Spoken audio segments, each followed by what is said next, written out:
지금 윤 대통령 탄핵 관련해서 헌재가 선고기를 안 잡았잖아요. 네. 그런데 언제쯤 이제 선고가 날 거라고 전망을 하고 저는 계세요? 21일, 28일이 유력한데요. 네. 21일 가능성이 높다고 봤는데 28일도 가능하다는 생각이 듭니다. 21일 가능성이 높다고 보신 이유가 있으실까요? 사실 지난주에 나왔어야죠. 그런데 그 구속 취소라는 돌발 상황에서 약간의 냉각기를 헌재가 가지겠다 생각한 것 같은데 민주당이 흥분한 거 보니까 민주당도 뭐 좀 지연된다는 소식을 들은 모양입니다. 네. 그런데 제가 봤을 때는 헌재가 아마 20일, 28일 중에 선택할 텐데 그래도 21일에 하는 게 낫다. 21일 날 하든 28일 날 하든 결과는 조기 대선 출마를 하셨으니까 이제 생각하시고 출마를 하셨으니까 예. 인용이 될 거다라고 보시는 거죠. 100% 인용된다고 봅니다. 100% 된다. 예, 8대 0입니다, 무조건. 8대 0이다. 지금 되게 막 해석이 분분해서 뭐 만장일치 끌어내기 위해서 숙고 중이다. 아니면 좀 내부적으로 조금 얘기가 좀 변화가 있다. 뭐 하도 얘기가 많아가지고요. 이게 탄핵이라는 게 뭐 대한민국 국민들이 많이 겪어보진 않았지만 네. 2017년으로 돌아가봐도 네. 그때도 탄핵한 며칠 앞두고는 뭐 기각될 거다, 무슨 각하될 예. 거다 이런 얘기 루머 퍼뜨리는 사람들 많았거든요. 근데 그때야말로 실질적인 첫 번째 탄핵이니까 노무현 대통령 탄핵은 제껴놓고 그때 사람들도 긴가민가했죠. 이런 최순실 씨 사태 정도의 일로 네. 탄핵될 수 있느냐. 그런데 해보니까 되잖아요. 그럼 지금 상황이 그때보다 중하냐 아니냐 봤을 때는 훨씬 중하거든요. 박근혜 대통령이 뭐 군대를 동원했습니까? 뭐 쿠데타를 일으켰습니까? 네. 피도 섞이지 않은 사람이 뭐 일을 잘못했다 그래가지고 거기에 뭐 공동 지감론 때문에 간 거 아닙니까? 그럼 저는 이번에는 무조건 8대 0 이용일 수밖에 없죠. 8대 0일 형평을 수밖에 맞춘다 없다. 하더라도. 그 여권에서는 이 헌재 선고가 좀 늦어질수록 기각이나 각하될 수 있다. 이런 얘기들을 계속 지금 하고 있어요. 그 오세훈 서울시장 같은 경우 보니까 뭐 기각 둘, 각하 하나 전망한다. 이렇게까지 얘기를 하더라고요. 그러니까 이게 구조적으로 탄핵돼서는 이기기가 쉽지 않거든요. 그 탄핵 당하는 쪽 입장에서는. 네. 그러니까 그 안에서 후보라도 우선 되기 위해 가지고는 네. 그 결집된 탄핵 기각을 믿고 싶은 사람들. 네.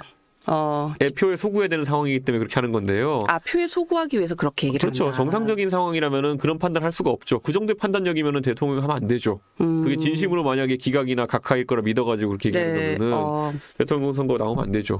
그러니까 정치적 수사다. 지지층을 좀 더 결집하기 위해 뭐 이른바 경선을 겨냥한. 진짜 대통령을 아끼고 진짜 기각이나 각하를 믿어가지고 하는 사람이면요. 지금 쥐죽은듯이 숨어 있을 겁니다. 네. 그 나와가지고 기각이네 각하네 이렇게 얘기하시는 분들 뭐 네. 인용이네 얘기하시는 분들은 다 대선에 뜻이 있는 분들입니다. 그럼 이거 하나 여쭤볼게요. 만약에 21일이 유력할 거라고 말씀을 하셨는데 28일이 될 경우에 네. 이재명 대표 공직선거법 2심이 26일로 예정이 네. 돼 있잖아요. 이것도 이렇게 순서가 바뀌면 조기 선거를 가령 뭐 말씀하신 대로 인용이 된다면 치르는데 변수로 작용할 수 있을까요? 작용하죠. 왜냐하면은 네. 대법원은 네. 이 1심, 2심 같은 경우는 이재명 대표가 지연 전술 펼치기 위해 가지고 뭐 증인 신청도 뭐 이렇게 하고 했잖아요. 네. 사실을 다툰 사실심이기 때문에. 그런데 대법원은 법률심이기 때문에 최대 3개월 만에 판결을 내리게 되어 있고 대법원이 그냥 마음 먹으면은 2달 만에 내릴 수도 있는 거예요. 그렇죠. 예. 그러면 이제 사정권에 들어오는 겁니다. 그런데 하루라도 네. 더 이제 그 사정권에 많이 들게 될수록 이재명 대표는 밤잠을 못 이루는 거죠. 예. 예를 들어 선고 기일이라도 잡아버리면은 대선 전에. 네, 그러면 선거에 아주 큰 악영향을 줄 수밖에 없기 때문에 지금 이재명 대표는 머리가 아픈 겁니다.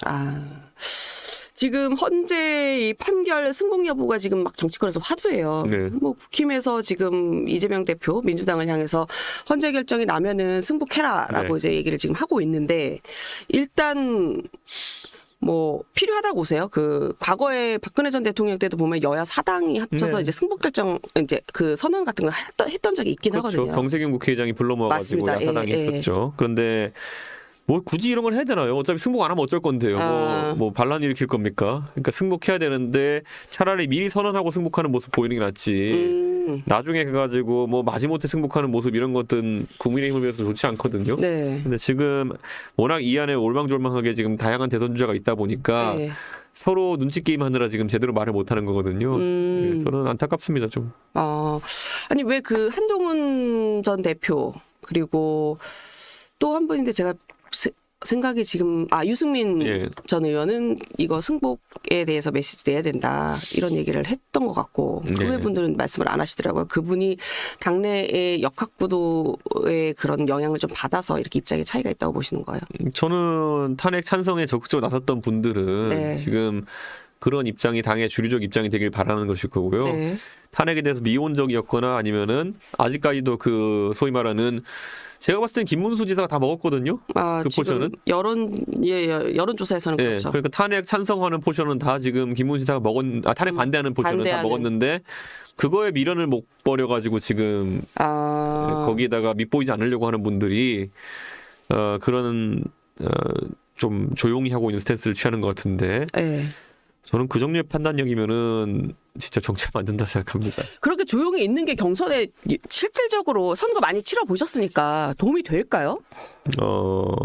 저는 경선에서는 만약 진짜 짠맛에 의존하려면은 네. 김문수보다 짠맛이든지 네. 예, 그렇게 가야 되는 거거든요. 아주 세게. 예, 김문수보다 세게. 예, 그런데 그게 아닌 이상 김문수 장관이 장악한 것처럼 보이는 그 포션을 뺏어오기 어려울 거다.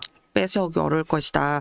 그러면은 지금 여론조사에서는 뭐 얘기 나온 김에 먼저 여쭤보면 김문수 지사가 지금 어쨌든 노동장관이 어쨌든 지금 1위를 달리고 있잖아요. 여권 네. 내에서는. 그러면은 조기 대선이 가령 확정이 된다면 이 여론조사 지지율의 판이 바뀌지는 않을 거라고 보세요. 이게 이제 구속 취소가 되면서 꼬인 거죠. 네. 예, 윤석열 대통령이 어쨌든 관저에서 쫓겨나서 이제 사저로 가시겠죠. 네. 그게 아크로비스타죠. 그럼 아크로비스타에 가면은 윤석열 대통령이 사실상 자기 집에 올 수 있는 사람과 올 수 없는 사람을 정하겠죠. 사실상 대선에 영향을 미칠 것이다. 그렇죠. 그리고 이게 있는 거예요. 그래도 윤석열 대통령이 대한민국 대통령이었는데 네. 사실상 정치적 사망 선고를 받는 상황인데 그 정치적 사망 선고 이후에 탈상하는 기간이 필요할 거예요. 네, 그렇죠. 과거에 박근혜 대통령 탄핵 같은 경우에는 그때 뭐 반기문 총장을 불러오기 위한 분위기라든지 바른정당을 차리고 자유한국당과 분당되고 이런 분위기 속에서 뭐 어떤 결과가 나올지 예측은 안 되지만 하여튼 탈상을 했는 상태에서 이제 대선에 돌입한 거예요. 네. 근데 지금 대선은 만약 이런 식으로 윤석열 대통령이 기각에 대한 미련을 버리지 못하고 딱 그런데 인용되는 결과 받아들인다? 네. 그럼 윤석열 대통령은 본인이 이제 저항하겠죠. 저항할 걸로 보세요. 그리고 저항하는 대통령을 옆에 두고 매몰차게 이제 버리지 못한다는 얘기를 하는 사람들이 생길 수밖에 없는 게 그렇게 해서 전통적 보수층의 지지를 받으려고 하는 대선 후보가 있거든요. 예. 그러면은 그게 이제 사실상 탈상을 하지 못하고 이제 경선을 마무리해야 되는 그런 상황이 되는 거죠. 지금 지도부 이거는 확실하게 알 수 없지만 여러 얘기가 나오는 것 중에서 말씀하신 대로 만약에 인용이 된다면 이 탈상의 과정이 필요하니 근데 길게 또 조기 대선이 있기 때문에 갈 수는 없고 그래서 한 5일 정도 이런 과정을 좀 거치겠다 이런 얘기들도 나오긴 하더라고요. 5일 갖고 안 됩니다. 이거 가면은 없다. 5일 정도 여유 시간 동안에 더 격렬해질 겁니다. 그러니까 물밑에서는 엄청 격렬해지겠지만 이제 표면적으로 국민과 이 보수층을 향해서는 그렇게 하겠다 이런 취지 같은데. 제 생각에는 그런 계획 자체가 네. 굉장히 아마추어틱하다. 저는 계엄이 터졌을 때 이미 네. 국민의힘이 했어야 되는 일은 윤석열 대통령을 출당시키는 것이었다. 당대표셨다면 출당시키셨을까요? 이거는 뭐 계엄인데요. 계엄이고 그 쿠데타 정당 소리 안 들으려면은 네. 당연히 먼저 했었어야 되는 건데 네. 거기서 이제 이상한 동작들이 나오면서 한동훈 대표가 무슨 본인이 소통령인 양 갑자기 한덕수 총리가 나타나가지고 국정 운영하겠다 하지 않느냐 이런 거 하다가 시간 다 낭비하고 그리고 이상하게 역동작 걸려가지고 이제 저렇게 된 거 아닙니까? 저는 첫 번째 조치가 윤석열 대통령 제명 출당 조치. 출당이었어요. 잘 생각해보면 홍준표 대선 후보가 네. 지난 탄핵선 되자마자 그거를 시도했거든요. 맞습니다. 네. 예, 뭐 춘향인 줄 알았더니 향단이었다 막 이러면서. 네. 예. 그래서 요란하게 하여튼 쫓아냈거든요. 저는 그게 사실상 근데 대선 과정에서 박근혜 대통령이 어떤 영향을 끼치는 걸 차단하면서 그래도 홍준표 대표가 2등으로 치고 나가는 효과를 나왔다 볼 수 있는 거죠. 어느 정도 선방하는 지지율을 얻을 수 있었던 그렇죠. 이유가 그랬다. 그럼 윤 대통령이 만약에 각하 또는 기각이 된다면 직무에 복귀를 하게 될 텐데 이럴 때 이제 최종 변론에서 얘기했었던 그 임기 단축 개헌 할 거라고 보세요? 저는요 그렇게 되면 거의 준내전 상황으로 될 것인 게 내전 상황이 될 것이다. 윤석열 대통령이 화장실 들어갈 때랑 나올 때가 다른 분이라는 거는 저는 경험적으로 알고 있고요. 예. 그리고 실제로 그런 모습 많이 보였죠. 예. 그러니까 저는 그걸 믿을 수도 없을 뿐더러 대통령의 가장 큰 직무 중에 하나가 군통수권이거든요. 그렇죠. 군대를 일으켜가지고 총부리를 안으로 돌렸던 사람에게 군통수권을 하루라도 더 쥐어준다는 거는 국민들 입장에서 용납할 수 없는 처사입니다. 네. 지금 군이 쑥대밭이 됐는데 누구 때문에 쑥대밭이 됐는데요 지금. 그러니까 저는 대통령의 가장 큰 직무인 군통수권을 생각해서라도 네. 직무 복귀된다고 국민들이 인정하지 않을 것이다. 않을 것이다. 네. 지금 이미 어차피 광장은 둘로 지금 쫙 갈라져 있는 상황이에요. 지금도 많이 어수선하고 혼란스럽거든요. 근데 이 혼란과 어수선함은 유도 아니다라고 보시는 거예요. 우리가 착각하면 안 될 게 이제 탄핵을 몇 년에 한 번씩 뭐 사실 반복해서 겪으면 안 되지만 그럼요. 8년 전에 겪었기 때문에 까먹어서 그런데 네. 박근혜 대통령 당시에 태극기 부대라는 것의 위세가 지금 윤석열 대통령의 탄핵 반대 집회하는 사람들에 비하면은 규모로는 10배 이상 차이가 났습니다. 지금 뭐 2만 명 모인다 뭐 이런 얘기 하죠. 네. 그때는 광화문이랑 시청 꽉 채우고 막 이렇게 하면서 네. 탄핵 반대했었죠. 그때 거기는 뭐 동십자가 있는 쪽에서부터 그렇죠. 꽉꽉 채워가지고. 그러니까 그때에 비하면 굳이 사람 수로 비교할 건 아니지만 그런데도 그 다음 대선에서 홍준표 네. 후보가 24% 받고 그냥 졌어요. 네. 그러니까 자꾸 지금 이제 많은 사람들이 한 2만 명 정도 모이는 규모 작고 크고 문제가 아니라 과거의 기억을 다 상실한 겁니다. 이게 뭐 탄핵 인용과 탄핵 기각의 집회 참석 인원수를 비교하고 그게 아니라 그건 동원력이 세고 시간 많은 사람들이 많이 나올 수밖에 없는 구조예요. 의원님 이 말씀하셨더라고요. 5년 단임제가 문제가 아니다. 중임제이거나 내각제여도 마찬가지였을 거다. 예. 결국 이제 사람의 문제라는 말씀을 하신 건데. 그렇죠. 윤석열 대통령도 사실 그 다른 형태의 정부 수반이었어도 네. 이런 일을 벌였을 겁니다. 왜냐하면 애초에 성정 자체가 그런 좀 괴팍한 측면이 있기 때문에 저는 그래서 이게 개헌을 자꾸 얘기하시는 분들이 있는데요. 네. 저는 국민의힘 계열의 사람들이 개헌 자꾸 얘기하는 거는 전략적 사고가 없는 거다. 전략적 사고가 없는 거다. 개헌은 이런 겁니다. 하면 좋다. 뭐 이런 막연한 생각들은 국민들한테 있어요. 네. 근데 어떻게로 가는 순간 관심이 확 식습니다. 예, 지겨운 내용이거든요. 그러니까 그냥 말초적인 무슨 5년 중임제, 5년 단임제나 4년 중임제나 이런 것만 남아가지고 이제 이것만 여론조사하고 있는 거거든요. 네. 다른 디테일은 여론조사 안 하잖아요. 그렇죠. 근데 개헌이라는 거는 40년 만에 하는 건데 그러면은 얼마나 잘 설계해가지고 일을 해야겠습니까? 그런데 무슨 뭐 60일도 안 난 대선 앞두고 그거를 이제 하자? 네. 그거는 제 생각에는 전략적으로 안 좋고요. 그럼 그건 정치적인 그리고 개헌으로 정치인 점수 따기 되게 어렵습니다. 되게 어렵다. 네, 왜냐하면 개헌이라는 것이 우리가 뭐 경제 정책은 그래도 좋은 거 나쁜 거를 가려가지고 국민들이 판단할 수 있지만은 네.